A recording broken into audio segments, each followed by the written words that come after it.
दूसरी बार अमेरिका के राष्ट्रपति के रूप में शपथ लेने वाले डोनाल्ड ट्रंप अपने पहली विदेश यात्रा पे है। डोनाल्ड ट्रंप की विदेश यात्रा पे पूरी दुनिया की नजर है कि वो कहां जाएंगे और क्या करने वाले हैं। तो डोनाल्ड ट्रंप ने इस यात्रा के लिए चुना तीन सबसे अमीर देश को, और तीनों सबसे अमीर देश मिडिल ईस्ट के देश है और मुस्लिम देश है। और मिडिल ईस्ट के देश में जहां इजराइल ट्रंप का पुराना साथी रहा है। जब पहले वो प्रेसिडेंट बने तो इजराइल से उनकी नजदीकियां मिडिल ईस्ट में काफी ज्यादा रही, लेकिन दूसरी बार जब वो प्रेसिडेंट बने तो अपनी पहली यात्रा में इजराइल को लग रहा था कि वो हमारे पास आएंगे और हमारे बिना यहां कोई वार्ता मिडिल ईस्ट के अंदर नहीं होगी। लेकिन किस तरीके से चीजें पूरी तरीके से उलट पुलट हो गया, जरा समझ लीजिए। देखिए, 4 दिवसीय यात्रा पे डोनाल्ड ट्रंप इस वक्त मिडिल ईस्ट के देशों में है, जहां वो 3 मुस्लिम देश सऊदी अरब, कतर और यूएई जाएंगे, इजराइल नहीं जाएंगे। मिडिल ईस्ट की इस यात्रा से इजराइल को दरकिनार करने का मुख्य कारण यह बताया जाता है कि डोनाल्ड ट्रंप गाजा के अंदर शांति बहाल करने, युद्ध विराम को लेकर लगातार इजराइल से पेशकश कर रहे थे, लेकिन इजराइल डोनाल्ड ट्रंप की एक न सुनी। यही कारण है कि अब जो है डोनाल्ड ट्रंप इजराइल के से और वहां के नेतन्याहू से काफी नाराज चल रहे हैं। यही कारण है कि डोनाल्ड ट्रंप अब इजराइल से कोई वार्ता न करके वो अमेरिकी शहरी को, जो अलेक्जेंडर गाजा के कैद में था, सीधा हमास से डायरेक्ट वार्ता करते हैं और उसे छुड़ा लेने का काम करते हैं। उसके बाद हमने ये भी देखा कि डोनाल्ड ट्रंप बिना इजराइल के सीधा यमन के यूथियों से बात करते हैं और जो है समझौता करने का काम करते हैं, जो इजराइल को बड़ा झटका देने का काम करता है। क्योंकि ये हुती है या ये गाजा के में जो बसते हैं हमास, वो लगातार इजराइल पे हमला कर रहे हैं और इजराइल भी उन पे हमला कर रहा है।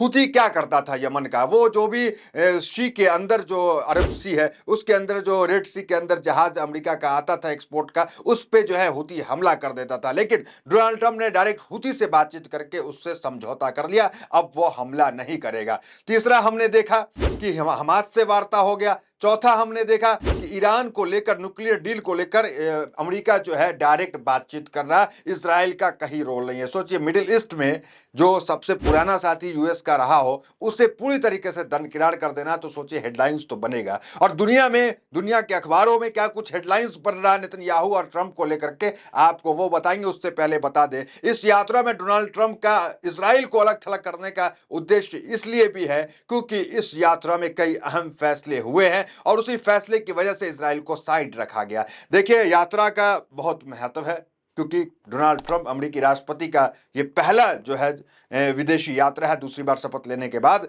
तो डोनाल्ड ट्रंप जो है मिडिल ईस्ट में जो गाजा फिलिस्तीन की आजादी को लेकर मामला है, उसको लेकर भी क्राउन प्रिंस किंग सलमान से बातचीत करेंगे, जो सौगोजित मुसलमानों के जो है नेता बताए जाते हैं, उनसे चर्चा करके इसको लेकर विचार करेंगे।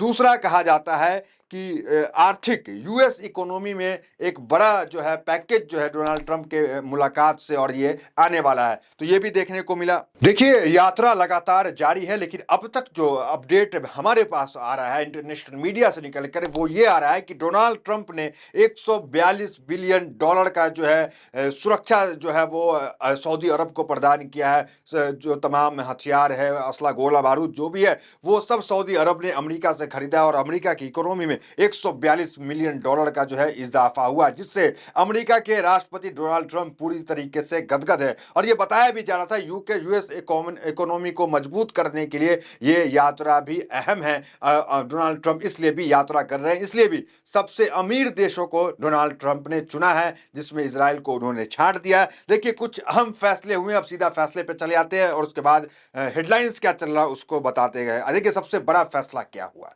एक तो $142 बिलियन का जो है वो साइन हुआ, यूएस इकोनॉमी मजबूत हुई, सऊदी अरब ने हथियार जो है वो खरीदने का काम अमेरिका से किया, पहला।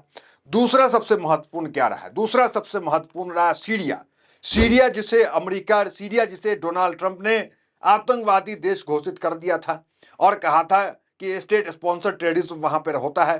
देखिए, सीरिया के अंदर पिछले 1 दशक से युद्ध चल रहा है। सीरिया में बशर अल असद के खिलाफ बगावत हुआ और 1 दशक से ज्यादा युद्ध चला, और उसके बाद सत्ता में अभी अहमद अल सहारा मौजूद हैं, वो विजयी हो गए हैं। लेकिन इसी अहमद अल सहारा पे अमेरिका ने आतंकवादी होने का ठप्पा लगा रखा था। अमेरिका ने उनके ऊपर $1 अरब का इनाम लगा रखा था, आतंकवादी घोषित कर रखा था।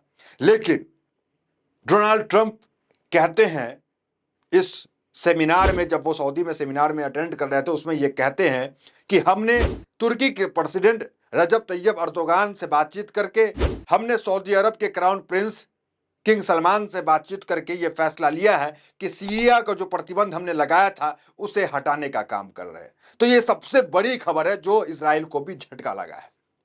अब इन खबरों को नजीर बनाकर ये लोग कह रहे हैं कि जब अमेरिका आतंकवाद का जिस पे ठप्पा लगा दिया था, आतंकवादी देश बताया था, और जिस अहमद अल सहारा पे, जो अभी सीरिया के प्रेसिडेंट हैं, आतंकवादी बताकर $1 अरब का इनाम रखा था, अब उससे तमाम प्रतिबंध हटा लिया है, उस देश को स्वीकार कर लिया, उस देश के प्रेसिडेंट को स्वीकार कर लिया, ना सिर्फ स्वीकार किया है, और सऊदी अरब में इन दोनों देशों के नेता की मुलाकात भी होनी है। अब जो है इससे जो है, देखिए सीरिया भी मिडिल ईस्ट का देश है, इससे इजराइल को पूरी तरीके से झटका लग रहा है। और गाजा को लेकर लगातार, गाजा में युद्ध विराम को लेकर, और इस गाजा को लेकर आगे और भी जो है वार्ता किंग सलमान से होनी है। और किंग सलमान ने $146 बिलियन का निवेश यूएस इकोनॉमी में कर दिया, उससे हथियार खरीदा। तो किंग सलमान अभी जैसे कह रहे हैं वैसे डोनाल्ड ट्रंप यहां पर सुन रहे हैं, ये भी देखा जा रहा है। देखिए कतर भी जाने वाले हैं डोनाल्ड ट्रंप। कतर के अंदर डोनाल्ड ट्रंप को $400 मिलियन का जहाज जो है गिफ्ट किया जा रहा है, प्राइवेट जेट। फिर उसके बाद यूएई जाएंगे, और कुछ फैमिली बिजनेस भी इनका है, जिसके अंदर फार्म हाउस और कई चीजें हैं, विला उला का प्रोजेक्ट है, क्योंकि आप जानते हैं डोनाल्ड ट्रंप की कंपनी है कंस्ट्रक्शन की, उसके फैमिली बिजनेस की भी वहां पे चर्चा होनी है। कुल मिलाकर ईरान को लेकर बातचीत बिना इजराइल के, हूथियों को लेकर बातचीत बिना इजराइल के, हमास को से बातचीत बिना इजराइल के, और अब सीरिया का पर लगा प्रतिबंध भी हटा दिया गया, जिससे सीधा सीधा झटका लगा है। और हमास ने भी अलेक्जेंडर को जो रिहाई दी बिना शर्त के, वो इसी के कारण कि ट्रंप का रुख जो है अब इजराइल से हट करके फिलिस्तीन के लोगों को लेकर निकल के सामने आ रहा है। चलिए आप सीधे चले आते हैं, आपको बताते हैं क्या कुछ ट्वीट जो है सीरिया के प्रेसिडेंट ने किया थैंक यू में, वो बताएंगे। उससे पहले हेडलाइंस देखिए देश और दुनिया में क्या चल रहा है। देखिए, Trump middle east trip leaves Netanyahu watching from the side line again, तो ये हेडलाइन सीएनएन का है। दूसरा देखिए क्या हेडलाइंस है, Trump will lift sanction on Syria and meet with its leader, देखिए उसके लीडर से भी मुलाकात करेंगे। The president announce the planned change in US policy during the speech at a Saudi Arabia investor forum at the start of the first major international trip of the second term. His meeting with Syria new leader will take place Wednesday. Wednesday को वो मुलाकात जो है Syria के president जो अभी नए हैं अहमद अल सहारा, उससे मुलाकात करेंगे। तीसरा देखिए the times of Israel, we are working to end the Gaza war as quickly as possible, bring back all hostages, ये बात ट्रंप कह रहे हैं सऊदी अरबिया के अंदर। तीसरा देखिए, Gaza people deserve a much better future says president Trump, और उसके बाद सीरिया ने इनको धन्यवाद दिया।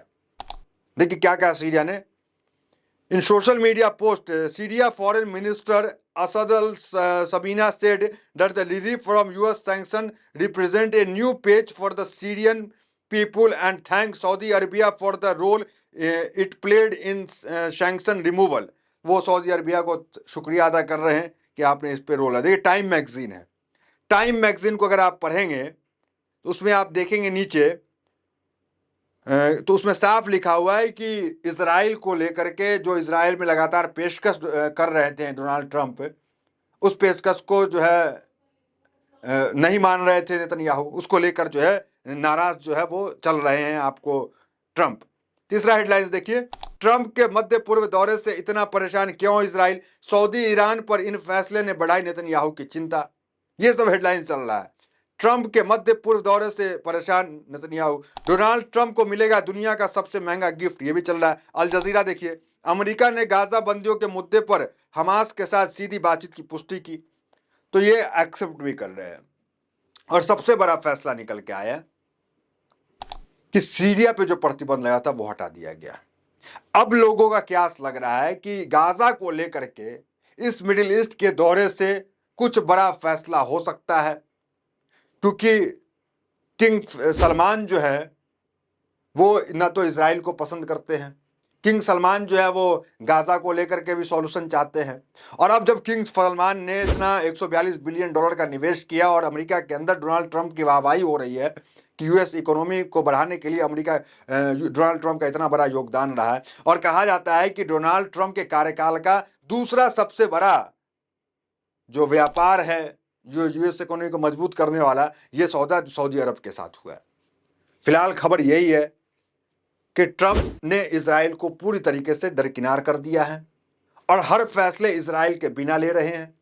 और आपको पता है कि मिडिल ईस्ट के अंदर जहां से चारों तरफ मुस्लिम देश है, उसमें एक बीच में इजराइल है, और ये इजराइल जो है वो अमेरिका के रहमो करम पे वहां पर टिका रहता है। अब जिस तरीके से अमेरिका हाथ पीछे खींच रहा है, तो समझिए कि इजराइल की मुश्किलें किस तरीके से बढ़ सकती है। तो फिलहाल खबर में इतना, मिलता है वीडियोस बनाने के साथ। बहुत बहुत धन्यवाद।